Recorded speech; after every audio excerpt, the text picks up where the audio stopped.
Hey everyone, thanks for joining us. My name is Melissa. My pronouns are she, her, and I'm a staff compliance engineer at Reddit. I'll be the moderator for the panel, and I'll hand it off to the crew to introduce themselves. Hi folks, my name is Becca Rosenthal. I'm a senior security engineer. I've been at Reddit for just over 6 years. I work in tech and I don't know how to use this. Hi everyone, my name is Apurva Reddy. I am a staff privacy engineer and I've been here for almost 3 years. Hi everyone, my name is Sadie Hood. I'm a cloud security engineer focused on infrastructure security, and I've been at Reddit for 2 years as of yesterday. Yay.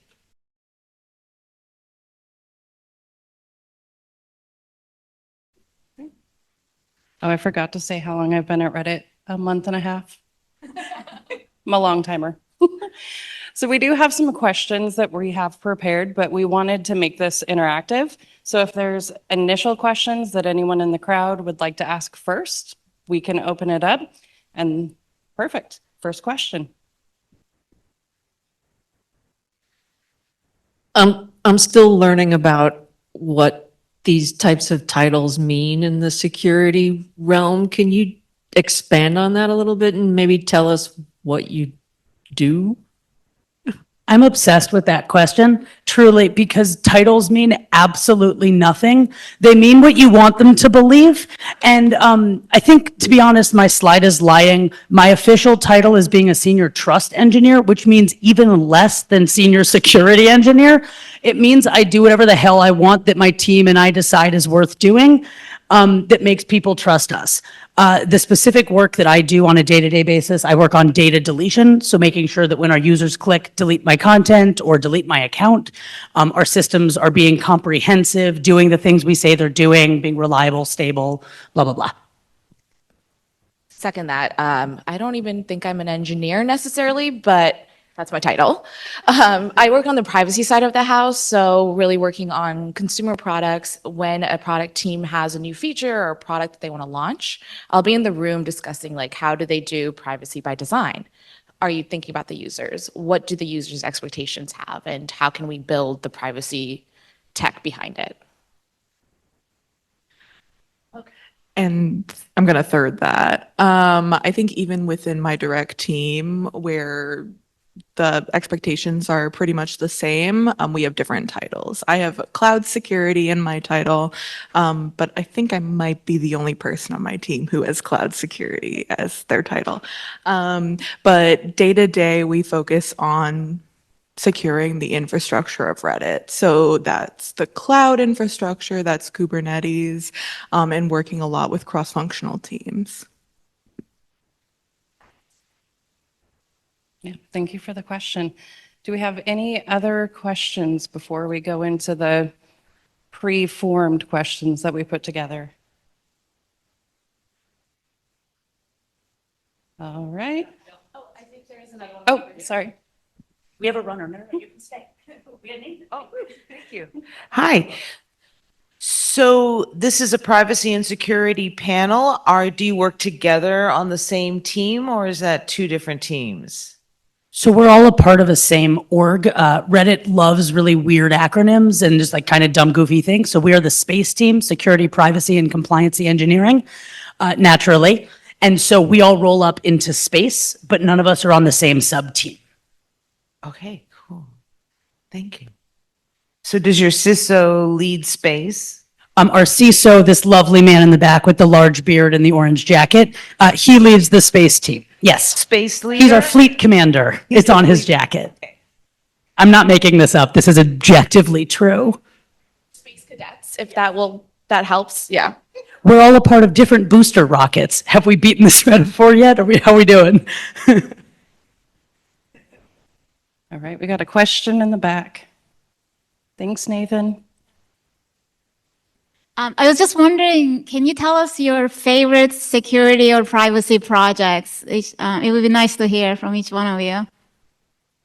Favorite projects like that we've worked on or are working on, or like stories from what we've done? Security related, you worked on, you're working on, what really excited you about your field, made you proud? in Sure. being So security? happy to. So I kind of stumbled into security land, as in I had no intention of coming over here, and then a former VP was like, "You think like an asshole, but you're solutions oriented. We need you." And so I completely got here by mistake. And within a few months of being in security land, we had that big security breach that we disclosed a little over a year ago. And it was really interesting to have one of my first projects as a part of the security team be get in that war room and figure out what to do. And there's something really fun about being in a crisis that you did not cause, nobody thinks you caused, and now you need to help figure out how to move it forward. And there's something really fun about that collaborative problem solving where everyone's just doing what needs to get done. And I think realizing just how like fancy and smart and sophisticated people think security is, and then recognizing how unglamorous the reality of the work is, was a really cool thing to learn in that kind of collaborative crisis management moment. And so that was one of my favorite times, was being a part of this like objectively bad problem. But it was really fun. I'm really glad you asked this because we actually prepped this question. So this is really helpful. One of the cool projects that I worked on was also the hardest ones I worked on for privacy. I was 3 months into Reddit. There was a team that was working on our offering called collectible avatars. And I had no clue what NFT world was or even the tech behind creating a collectible avatar. And I thought I was going to get fired within the first 3 months. And very much like imposter syndrome that we talked about earlier, but also community. I leaned on my colleagues a lot. I worked with our cross-functional partners to really understand what do we look at, what should we be looking at, and then working with our product and engineers to really understand what is the tech behind this, how are we building this out. Like Becca said, not that exciting, but it's really interesting to understand all the new things that are coming out and also going into the industry and figuring out what are privacy implications that we should be considering. So the hardest, but also the most interesting project I was on.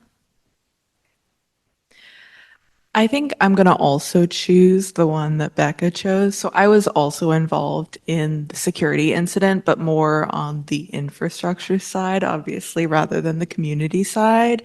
I was on call, so that was fun.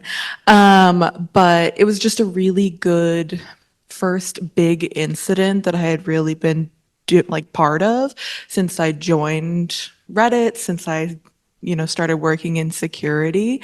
And it was so interesting to see how everyone worked together to reach this common goal, even as the goalposts changed constantly as we found new information.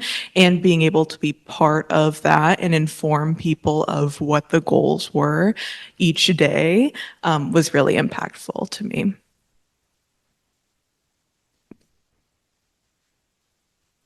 All right.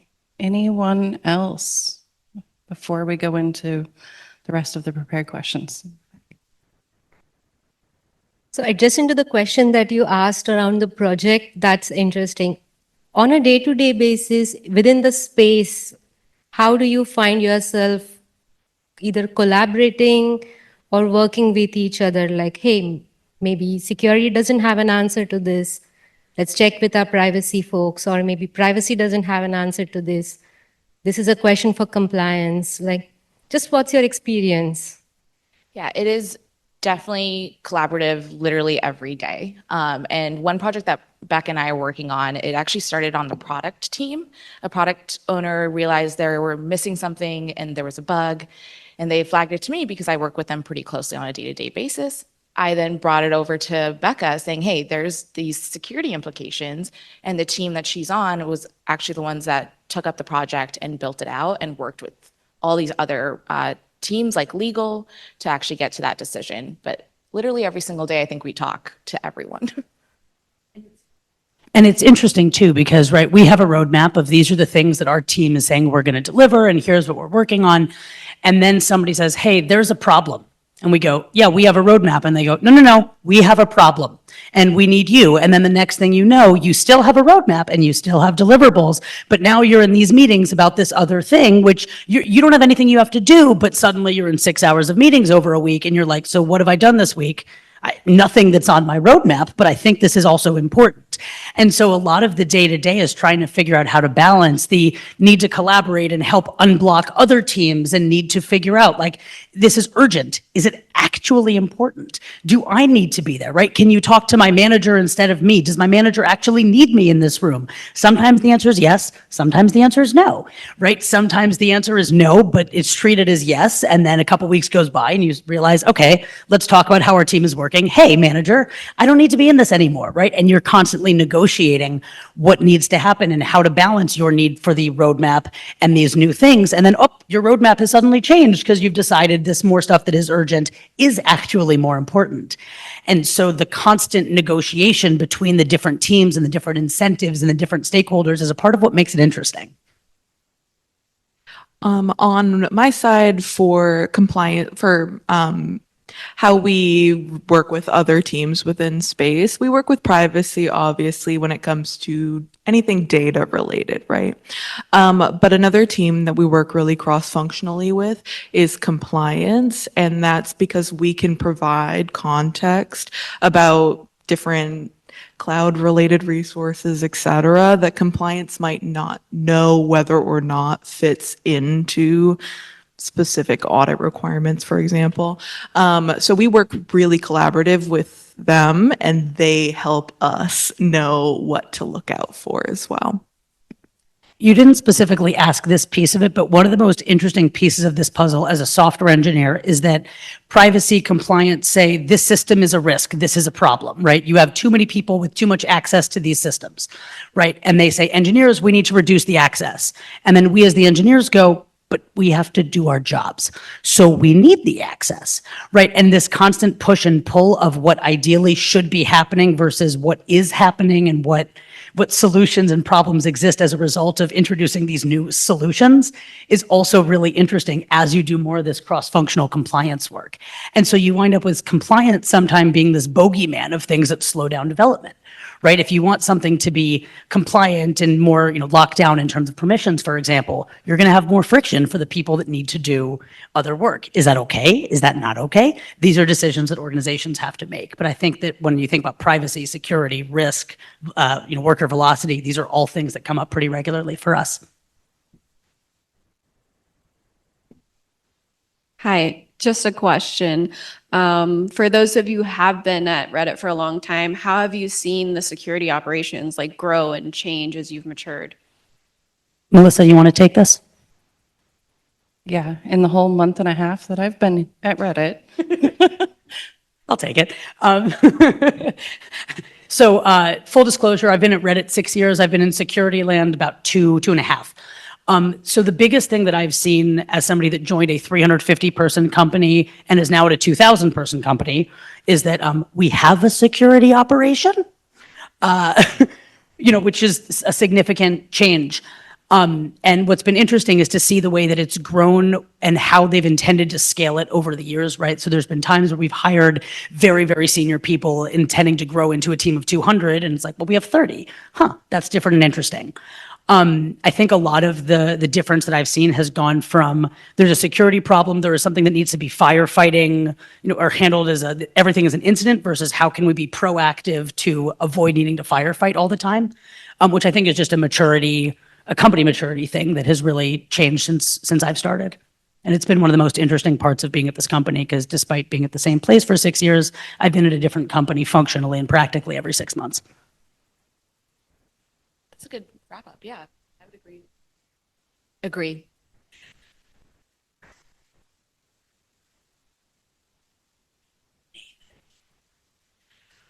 So there's a lot of good information out in space. How do you stay up to date with what's happening in security? What news feeds do you follow?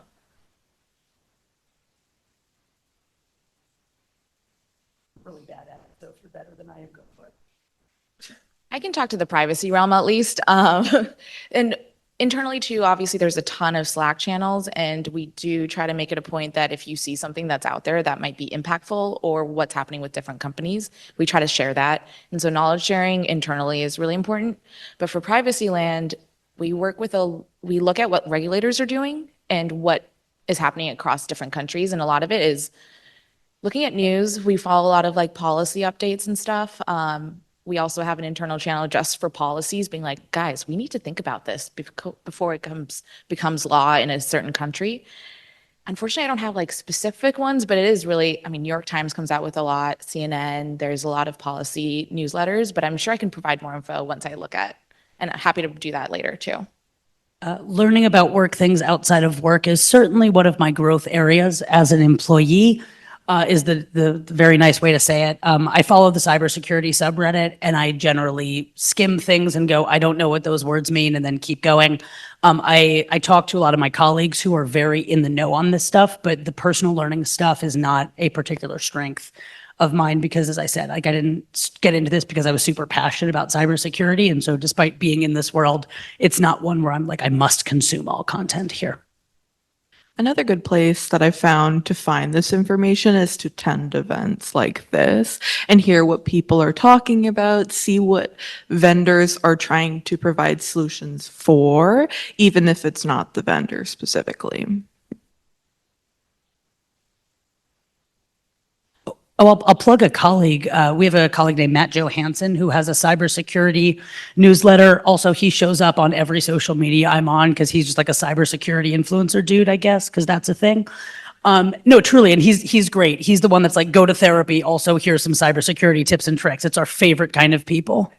So Matt Johansson, or Matty J is his name, and he's not paying me for this endorsement yet. You better buy us a drink. He better buy us a drink. I agree. All right, we have another question in the back. So I'd love to see more diversity, more women in cybersecurity. And I always talk about the events or try to connect more women with each other. And every time I talk about it, the number one question I hear is that I'm not technical. Is it going to be okay? My background is not cybersecurity. I'm not an engineer. And my response is usually, all you have to do is drive and curiosity and be a team player. But I would love to hear from all of you what your thoughts are and educate us on that. Thanks. So I think I'm the only one on here that doesn't code on a daily basis or really ever. So I actually had that same question when I was entering privacy. My background is information systems, but it wasn't straight up code. How I've approached it, I agree. It's drive, it's passion, the willingness to learn. I still feel like I have imposter syndrome because there's so many things happening. From the technical side of not having the skill, I think it's actually understanding what is architecture, even if you don't know how to code. Like, are you curious about it? Really understanding what does it mean in the back end, even if you're not the one writing it? How does it relate to the real world? How do users see it? And being that bridge is kind of what I've taken up. So I feel like I'm a bridge between engineers and product and external users. And that's been a great area for me to say I'm still an engineer without the coding part. Before I got in, it's blinking at me. How many mics do I need before one? Oh, now it's green. Of course it is. So I have a background in Middle East studies with a focus in Israel-Palestine, who wrote a college thesis about Palestinian identity in Jordan between the years 1989 and 1984 or 1994. So when we're talking about typical security engineering backgrounds, I have literally nothing to say. Having said that, I think that coming from a background that isn't technical has really been my superpower in this industry, because coding and tech stuff, it's just puzzles. And so the ability to cross-functionally translate between engineers and people who speak English is far more valuable than the ability to actually write code, right? When I was pulled into security land, I made it very clear, like, just so you all know, like, I know jack shit about security.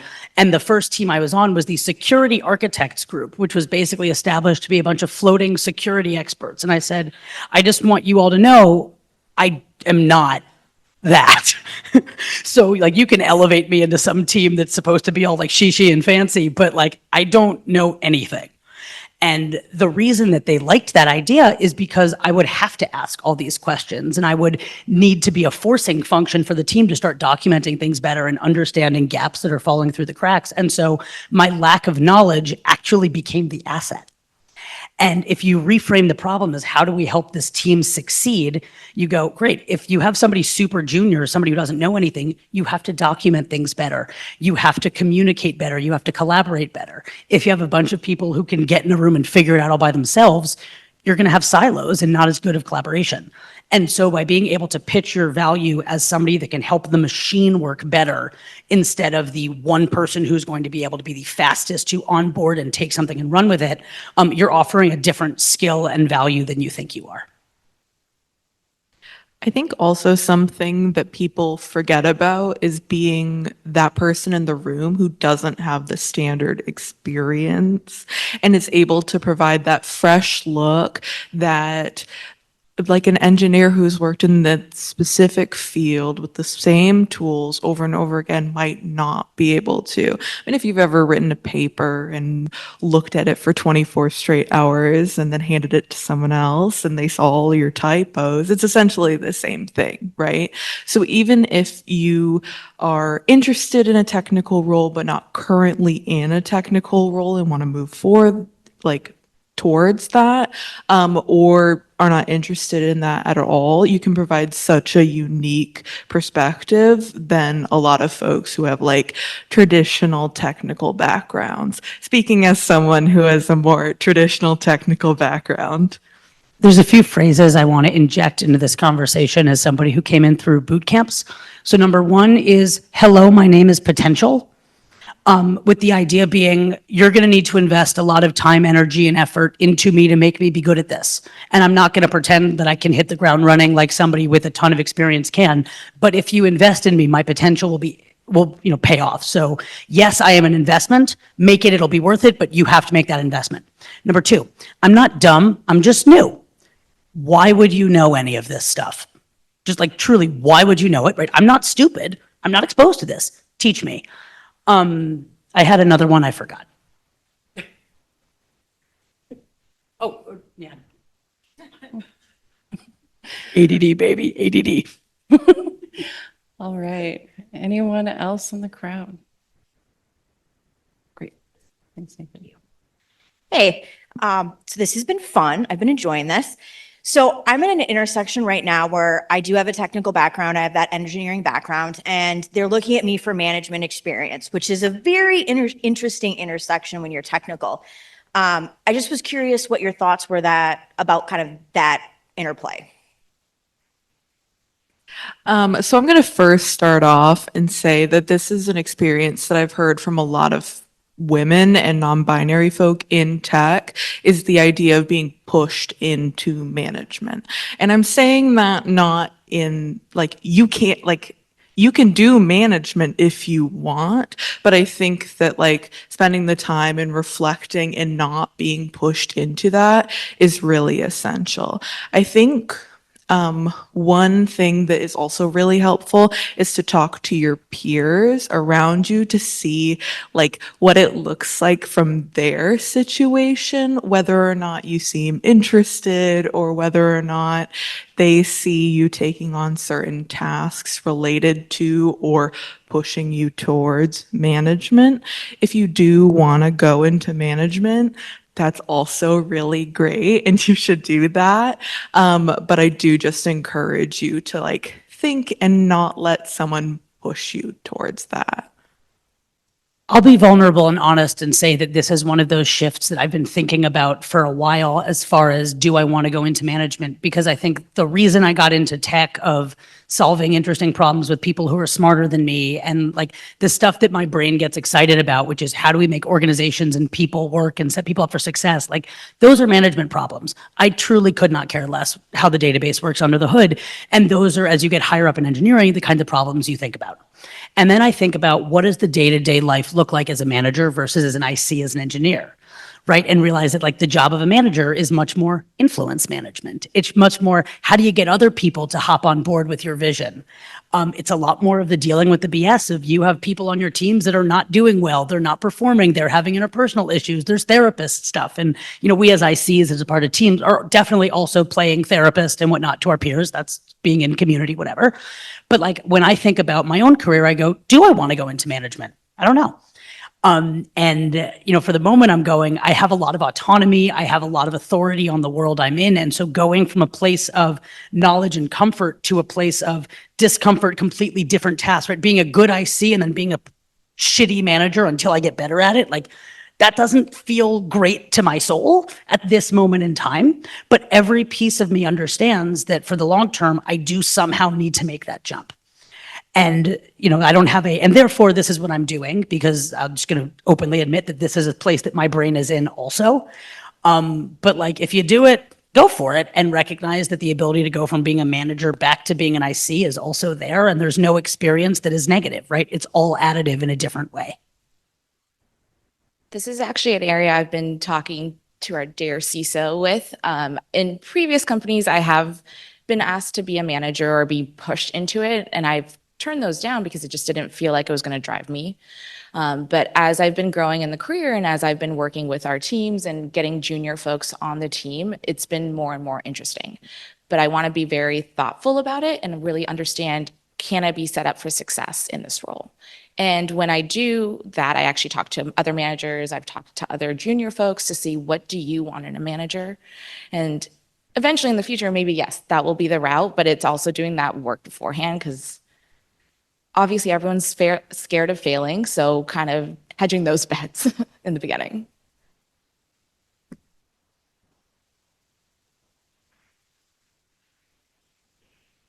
Willing to be a manager at some point. At some point. We have many years. Lee, are you trying to push us into a part of our career that we may or may not have chosen our own for ourselves, or what's going on there? You have a mic in your face if you'd like it. No, I'm just saying, you said that, hey, that's something you would consider. Always interested in exploring what opportunities may hypothetically potentially look like in a hypothetical scenario. At some point in the future. Maybe. Someday. All right. Any other questions popping at the moment?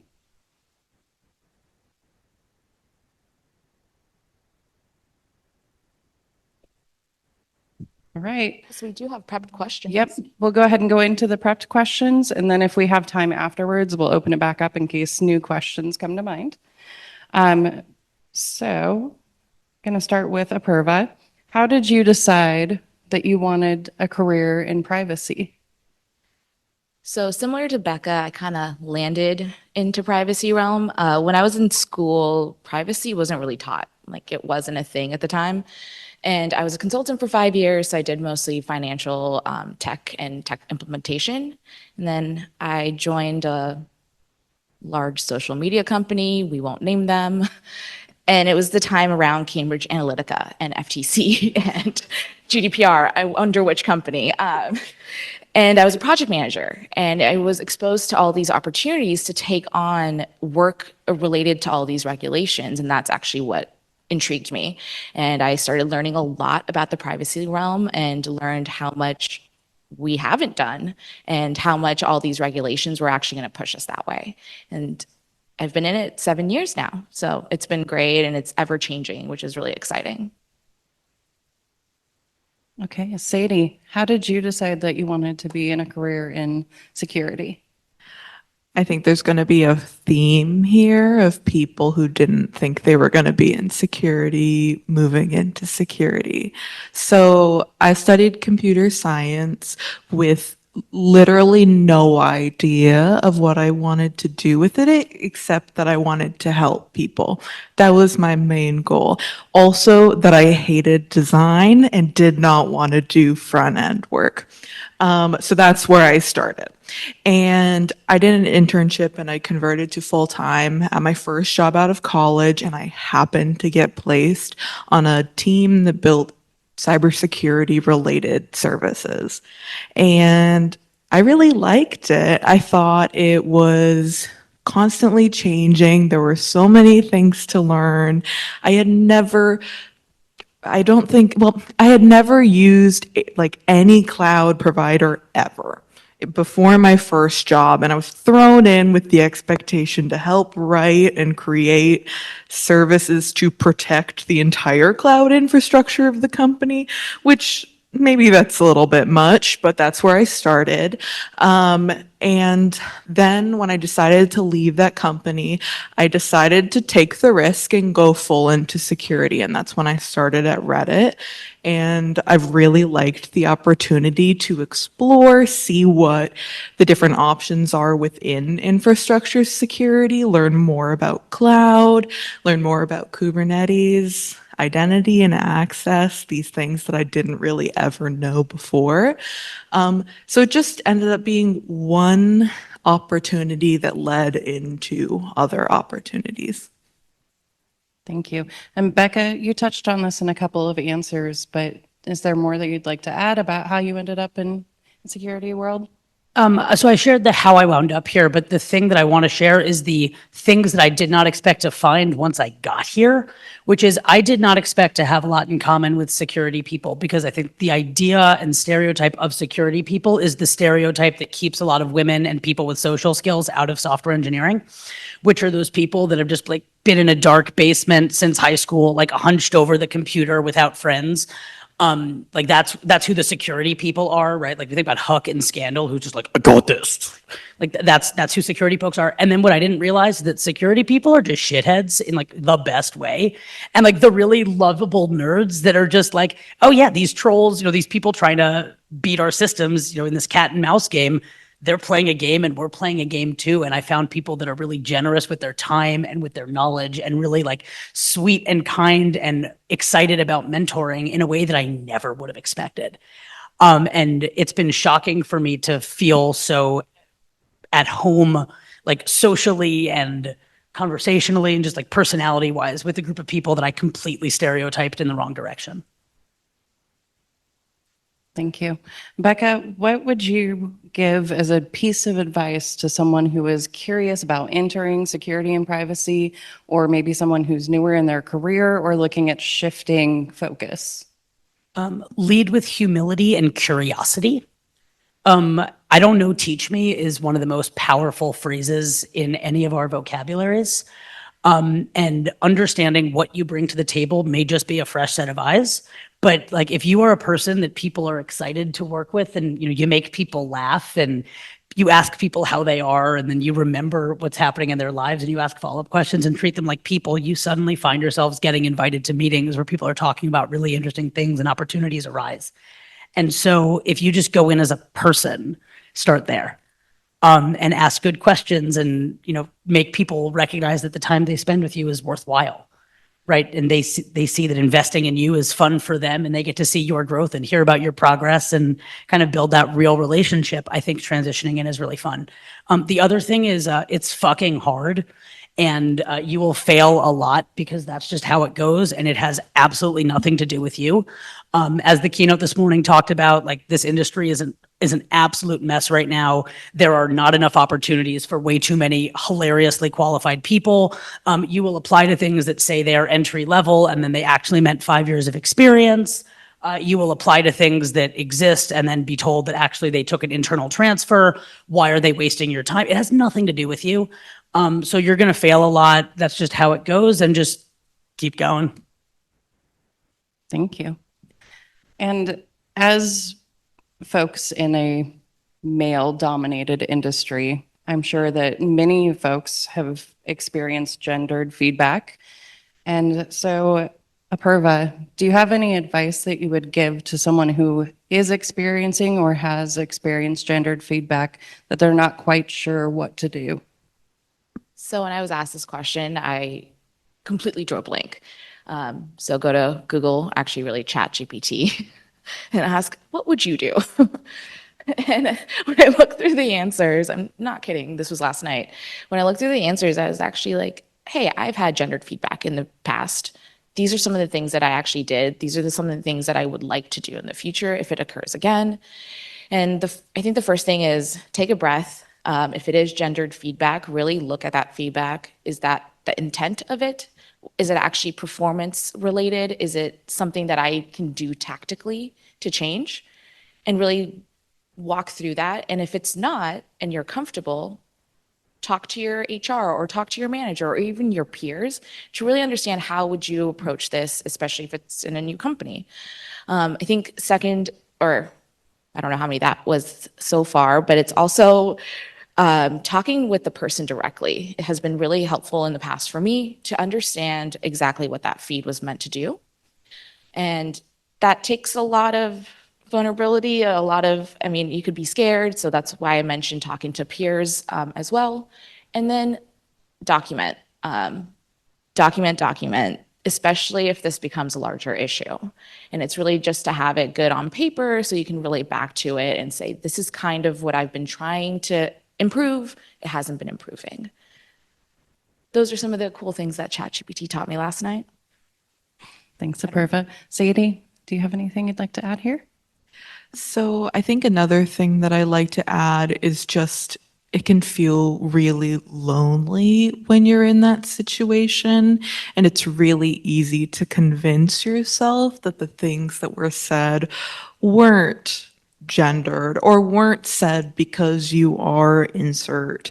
And I think it's really important to find those people that you can talk to, that you can bounce that off of. And even if like you don't necessarily feel comfortable moving forward with like even talking with that person immediately, not being alone in that moment is essential, because there's nothing worse than just letting yourself stew in that discomfort and uncertainty around it. So I would say find people within your company or just within your network who you can talk to, who will be trusted listeners throughout the process. And if you become that person for other people, give them space, thank them for sharing that vulnerability, and make sure that you're there to support them with the decisions that they make. And I think that being that listener and being listened to are both things that we can do to improve the culture overall. Addition. And this is a gray area. I feel like we can talk about this, could be another talking prompt for lunch. If you're comfortable about sharing something like this, of how you dealt with it, how would you deal with it in the future? I would love to hear it. Another thing worth mentioning is that, for as much as we want to say, like, women, non-binary folk are put in this situation and men never are, I think it's important to remember that, like, men deal with bullshit also, and men are also in situations like this. And so to find allies that you can lean on from the perspective, like, this happened to me, has this happened to you? Can you go to bat for me? I don't want to be the woman who's constantly bringing up this point. Can I ask you to be an ally, and can I borrow your male privilege to do insert thing here? And so there's ways to turn it around from really disempowering to very empowering. And it goes from a solitary, fight that you feel like you're dealing with all these, societal dynamics to fight, to suddenly you have somebody who is helping on your behalf. And it's a really great way to turn that negative feeling into positive action. And the best part is that you don't even have to do the thing, because they get all excited and galvanized. Because when somebody asks, can you help me? I need your help. You go, oh, I love being helpful. I would absolutely love to help you. And it's like, score, have fun, buddy. Go do the thing. Is there anyone that has a story or advice that they would like to share about an experience of gendered feedback? Or stories that you've heard from friends about gendered feedback? Nathan, come on, bub. What are you doing? Everybody clap for Nathan, our microphone handler, taking a little break for us.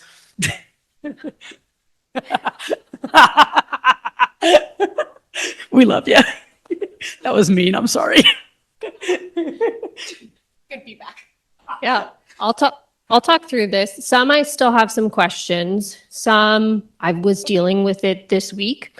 Maybe not gendered feedback, but gendered responses from other engineers on my team. So I'm also a security engineer. It is definitely something that comes up often, either from peers or from managers.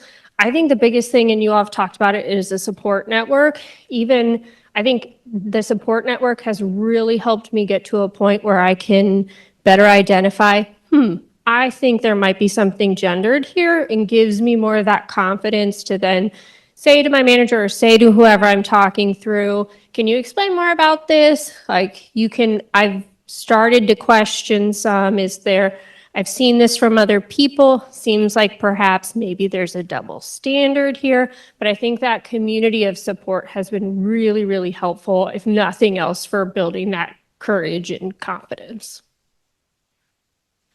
So for a while, I led our Women Eng group. I don't lead it anymore, but I've still done a lot of leadership. And one of the formats that I introduced while I was leading it that's been incredibly valuable is we do non-happy hour, happy hours, where we've divided it with like junior engineers, like junior ICs, senior ICs, and then managers are in separate ones. And the structure that I set up for our senior ICs is it's a 3-part where part 1 is intro and everybody shares something you're working on technically, and then part 2 is vent about something that you want to vent about, where before you start venting you say if you're looking for advice or support or just to get it off your chest, and then part 3 is everybody brag about something. And the productivity that we've all felt during that vent session to be able to say like, this is annoying me and I don't want advice, but and someone goes, I didn't think I needed to vent, but oh my God, I need to vent too. And then it leads to this really beautiful solidarity amongst each other that then it turns into strategizing stuff. And so I encourage you to take a format like that back to whatever companies, communities y'all are at, because it's really conducive to building community, at least virtually. Thank you for sharing. Does anyone else have anything they'd like to share on this topic?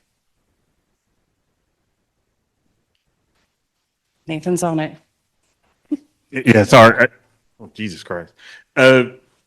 Just unsolicited advice from an old dude. Don't be shy about holding your leaders accountable for these kind of things. So there are easy things that companies can actually do, some things I introduced in our team. So for example, making sure that anytime you're talking about a candidate, never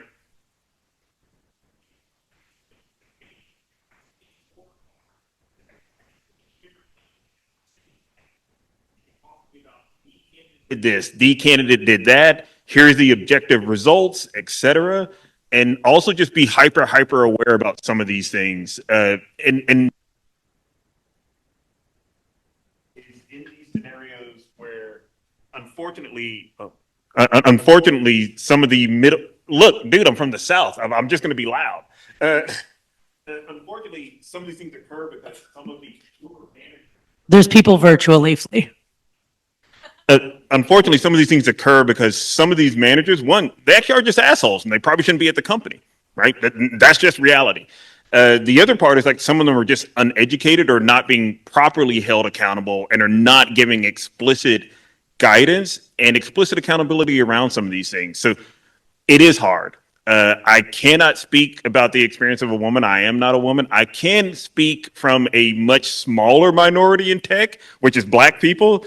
Full disclosure, I think there's only one other Black person at this event.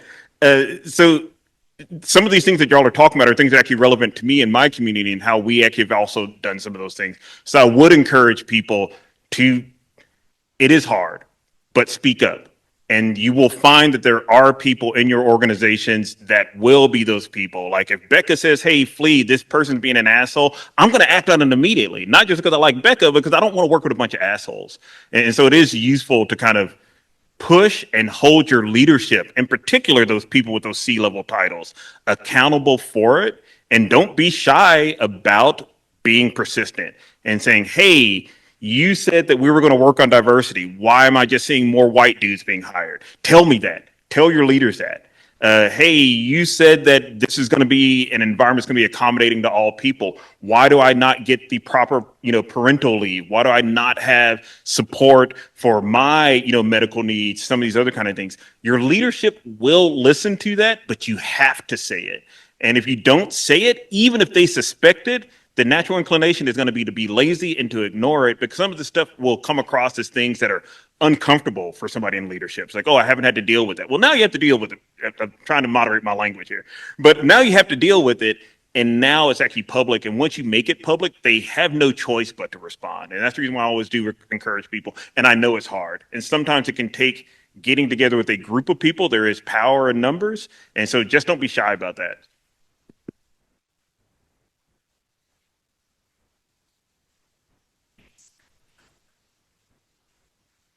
I just want to follow that up with a read the room too.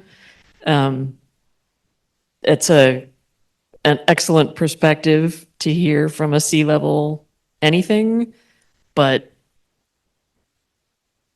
be careful.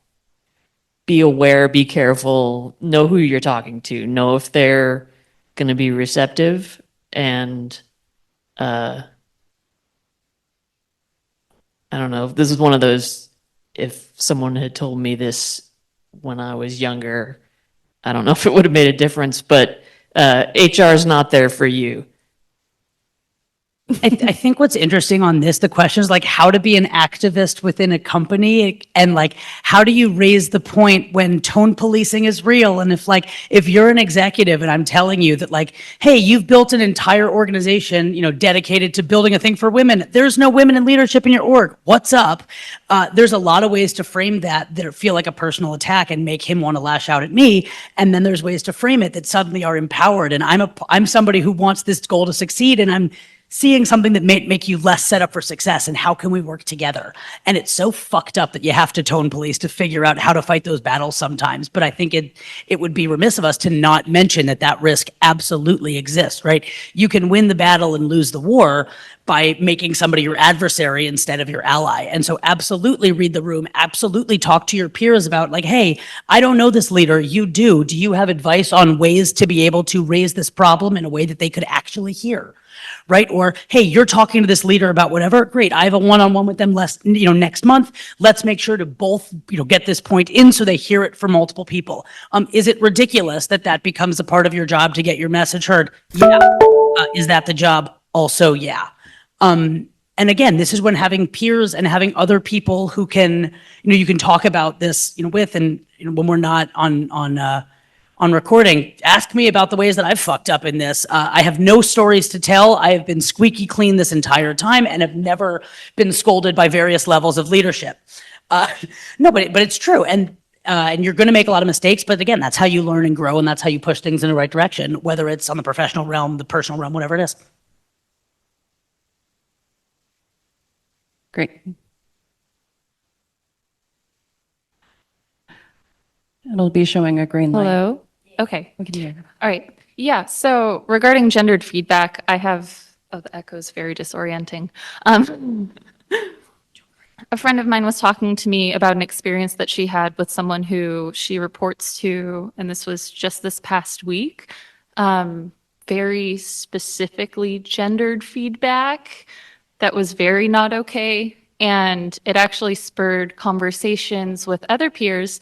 And I just wanted to share, I appreciate the pro-social approach of someone's doing something that's very not okay. I'm going to say something to them about it so that they can correct their behavior, because that's where growth happens.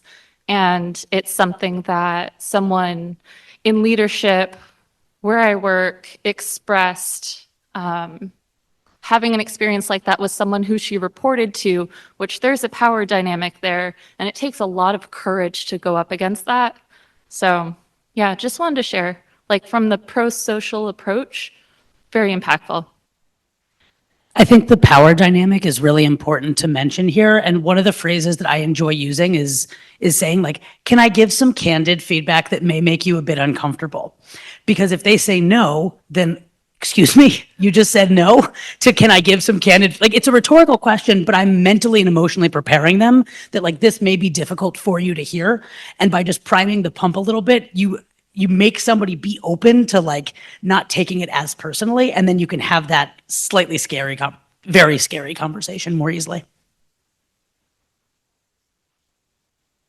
Hi.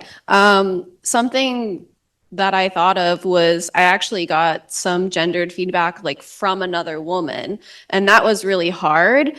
And when that happened, I actually went back to the numbers. And at the time I found a study and I pulled it up, and it's from a company called Text.io. So I'm not sure, if anybody works or anything, but the study they found was that women were 11 times more likely than men to be described as abrasive. And that was something to me that was interesting, because I've always told people that I am overly direct. Like that's the feedback I've gotten, right?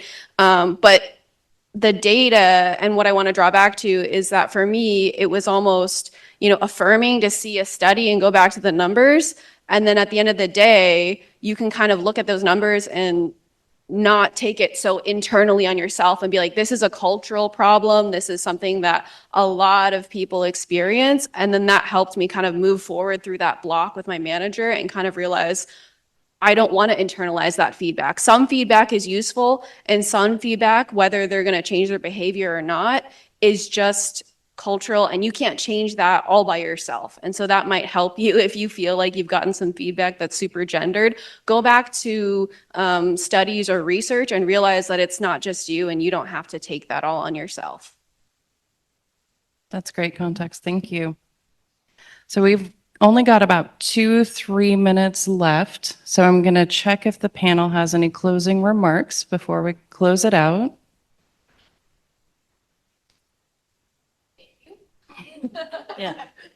Thank you all. If this made you think about anything and stories you want to tell or questions you want to ask people, we want to invite you, like, talk to each other, ask these questions. Life's too short to talk about the weather.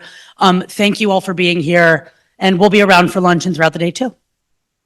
Feel free to come and chat with us. Thank you, everyone.